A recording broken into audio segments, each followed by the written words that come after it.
Welcome to Brainish English Stories. Took 15 minutes to get to Manjola's Inn. From there to Upper Popeshti was about 9 miles.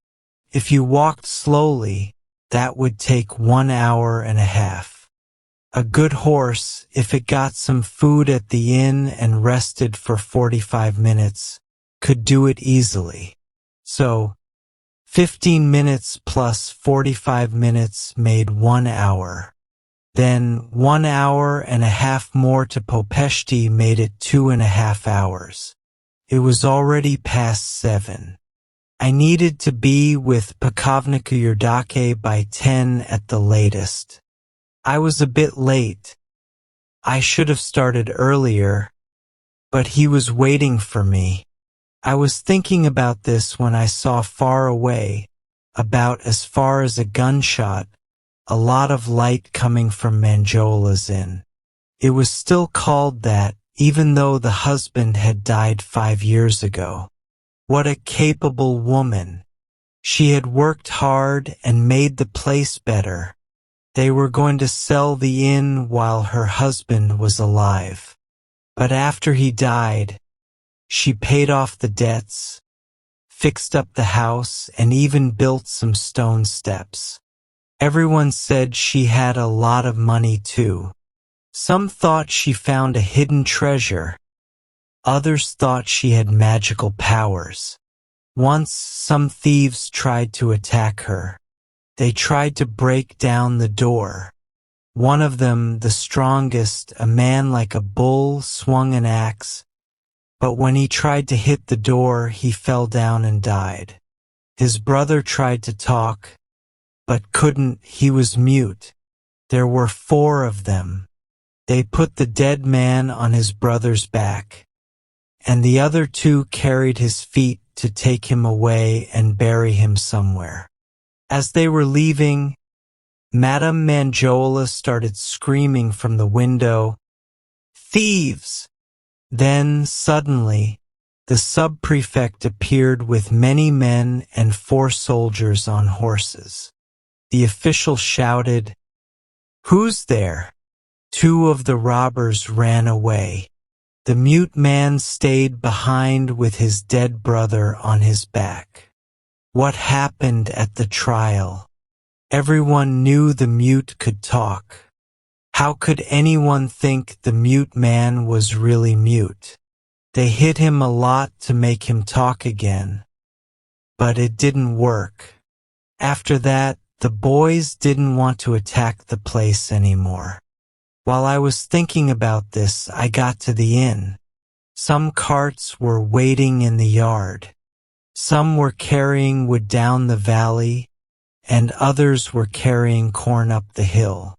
It was a cold autumn evening.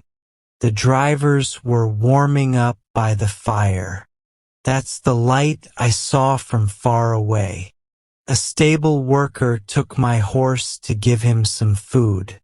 I went into the room where people were drinking. 2 gypsies were playing music in the corner. I was hungry and cold. The damp air had made me shiver. "Where's the boss?" I asked the boy behind the bar. "She's by the kitchen fire."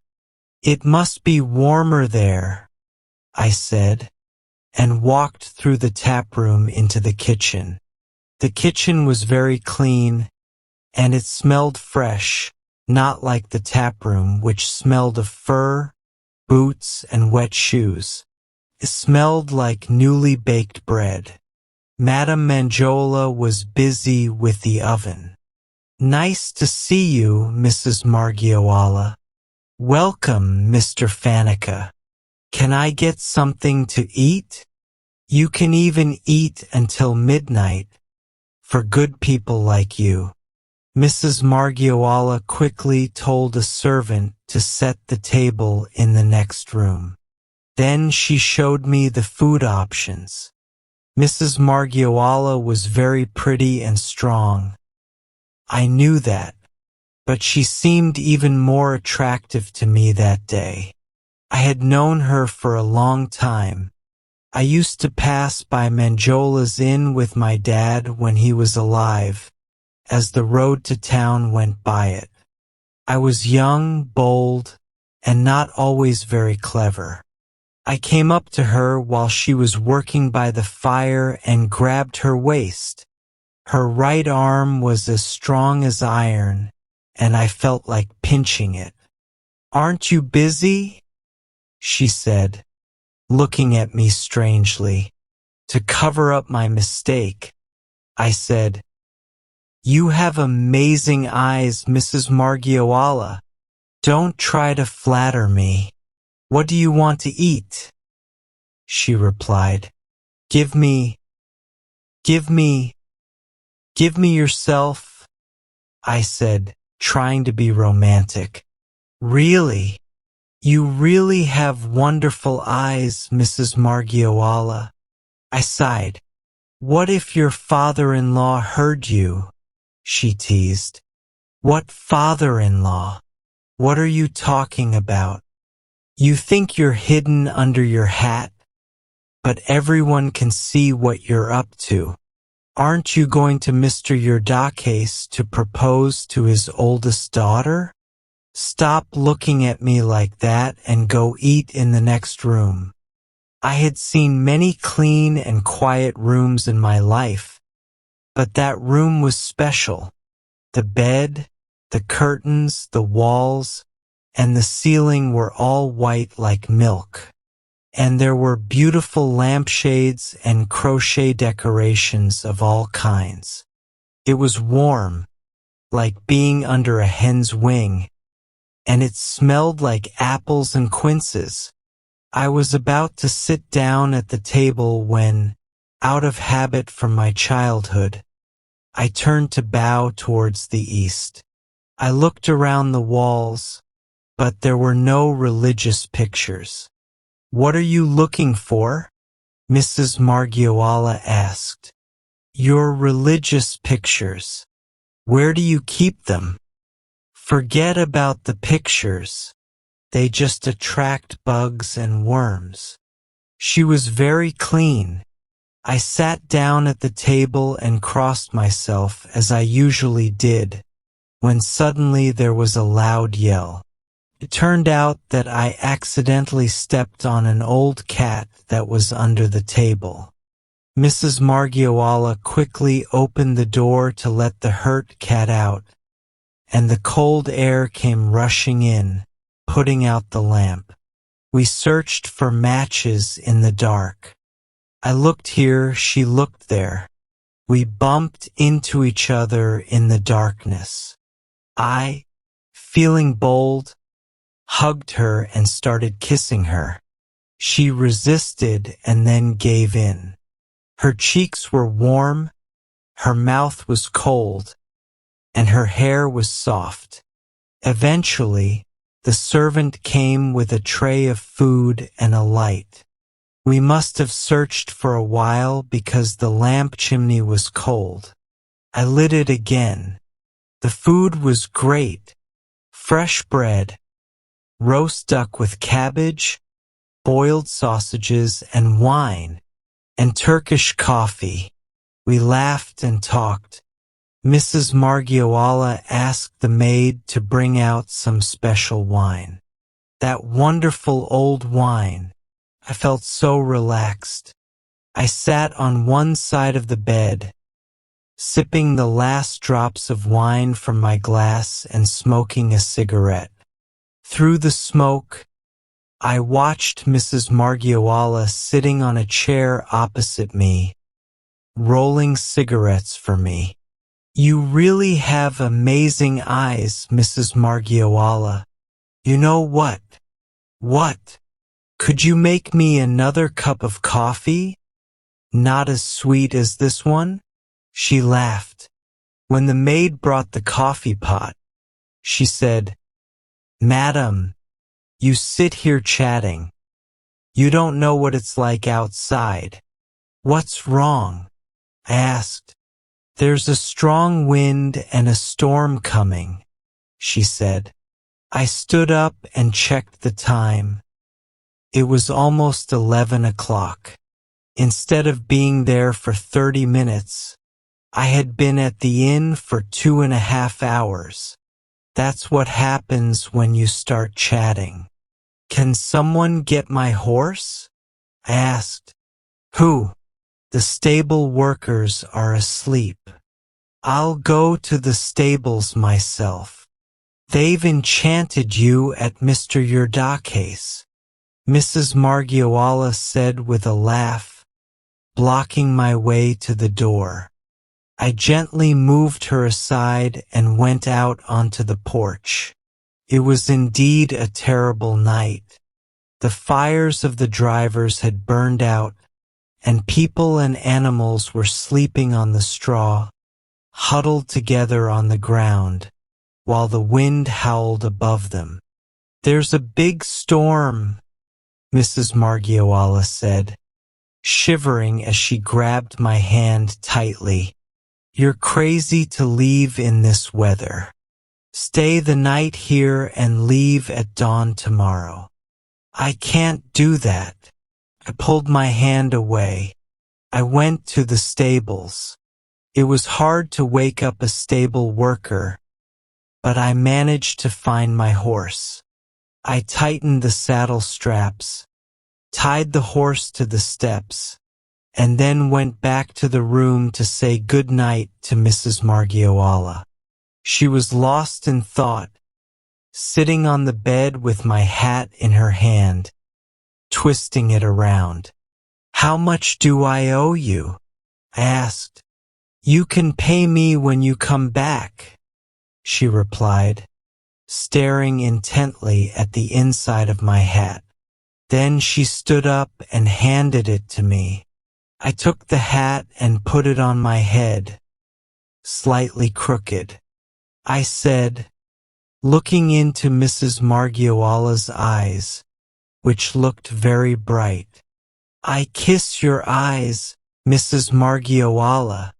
Have a safe trip. I got on my horse, the old servant opened the gate, and I rode out. I rested my hand on my horse's side and looked back. I could see the door of the room over the fence, and Mrs. Margioala's white figure in the doorway with her hand shading her eyes. I rode slowly, humming a happy tune to myself until I reached the road. Then the view was blocked. I thought, here we go, and crossed myself. Just then, I heard a door slam and a cat meow. Mrs. Margioala must have gone inside and accidentally trapped the cat in the door. That cat was always causing trouble. I had traveled a good distance. The storm got worse, shaking me in the saddle. Clouds rushed across the sky, sometimes hiding the moon's faint light. The cold dampness made me shiver. I felt it in my legs and arms. As I rode with my head down to avoid the wind, I started feeling pain in my neck. My forehead and temples were hot, and my ears were ringing. I drank too much, I thought, pushing my hat to the back of my neck and looking up at the sky. But the swirling clouds made me dizzy. I felt a burning pain under my ribs. I took a deep breath of cold air, and it felt like a knife stabbing my chest. I put my chin down again. My hat felt tight on my head. I took it off and put it on the tip of my saddle. I felt sick. It was foolish to have started. Everyone would be asleep at Mr. Yurdake's. They wouldn't expect me. They probably didn't think I'd be dumb enough to ride in this weather. I urged my horse on, but it staggered like it had been drinking. The wind stopped, and the rain eased, started to get dark and drizzle. I put my hat back on. Suddenly, my head started pounding. The horse was tired, worn out from the wind. I kicked my heels into him and whipped him, but he only took a few steps before stopping suddenly. I looked ahead. I saw a tiny creature jumping and skipping in front of the horse. An animal. What was it? A wild animal? It was very small. I reached for my gun, but then I heard the bleat of a goat. I tried to make the horse go forward, but it turned around and tried to go back. A few steps forward, and it stopped again. The goat again. The horse stopped and turned around. I whipped it and tightened the reins. It moved forward a few steps, but the goat appeared again. The clouds had cleared, and I could see clearly now. It was a little black goat. It ran forward, then back, kicking its hooves and playing around. It even reared up on its hind legs and jumped around with its beard sticking out, ready to butt, making funny jumps and wild moves. I got off my horse, which refused to move forward, and held onto the reins tightly. I bent down to the ground. "Come here," I called to the goat, pretending to offer it some food. The goat came closer, jumping around. The horse snorted and tried to break free. I went down on my knees but held onto the horse. The goat came close to my hand. It was a sweet little black goat that let me pet it and pick it up. I put it in the bag on the right side with some clothes.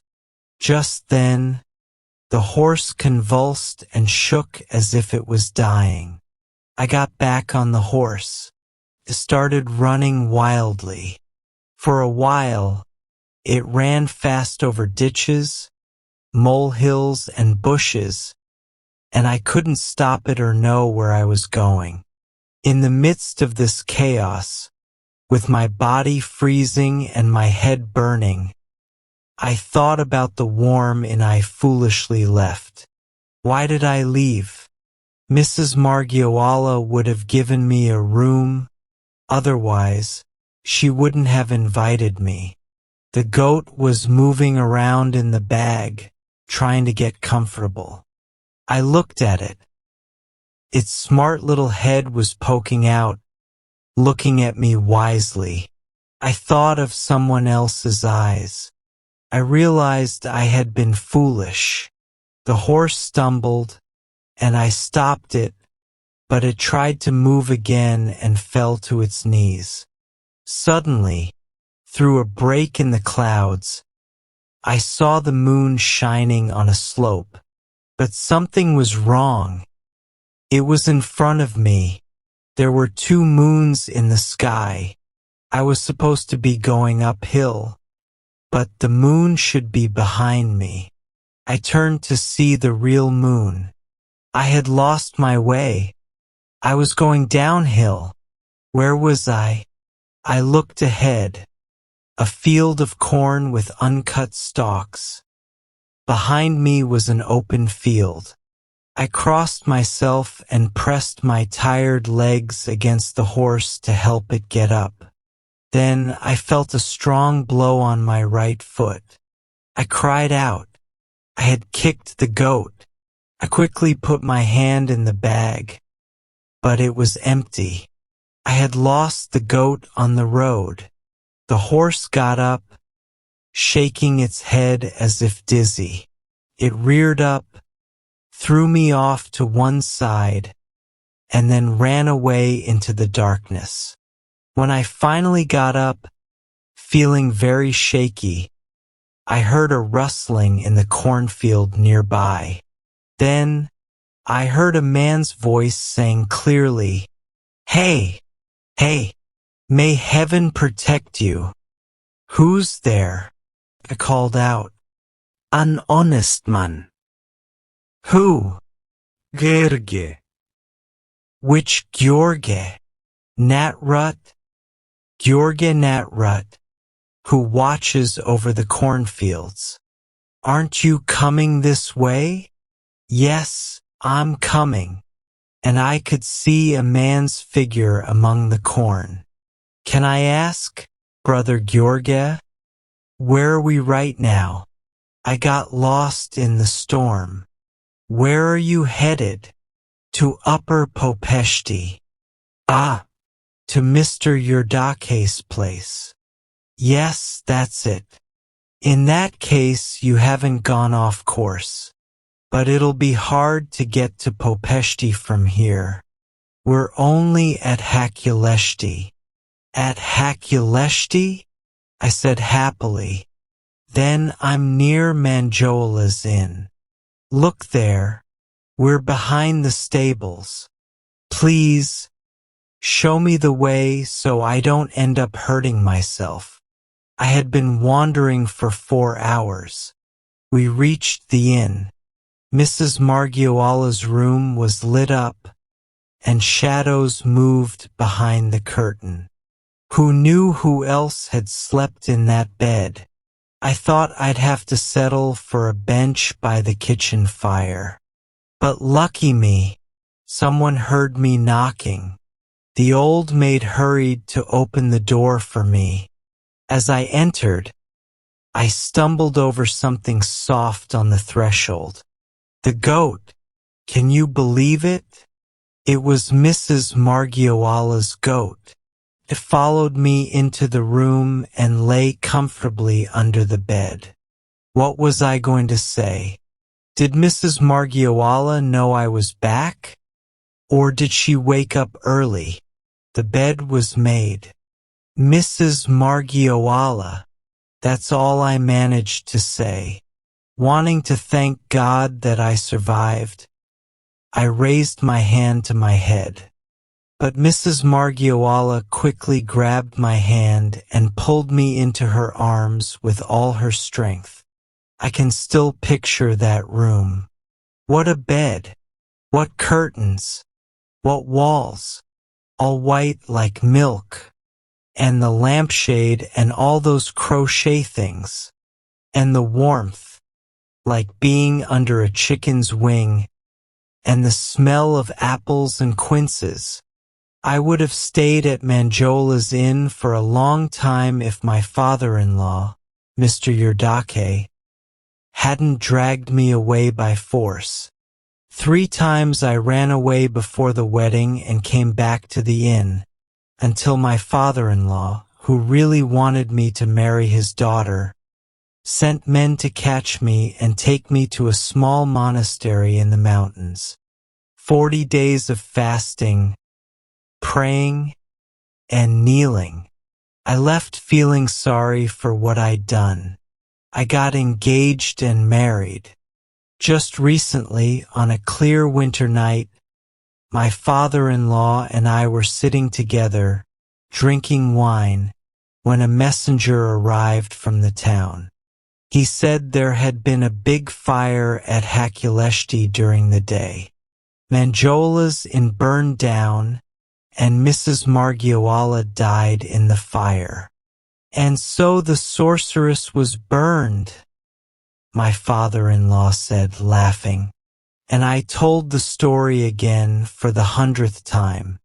Mr. Yurdake believed Mrs. Margiola put a spell on my hat, and that the goat and the cat were the same.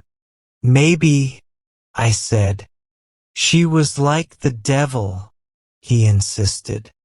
She might have been, I said. But if that's true, then maybe the devil can lead to good. First, it seems good, but later you see where it takes you, Mr. Yurdake said. How do you know all this? I asked. That's not your concern, the old man replied. That's a different story.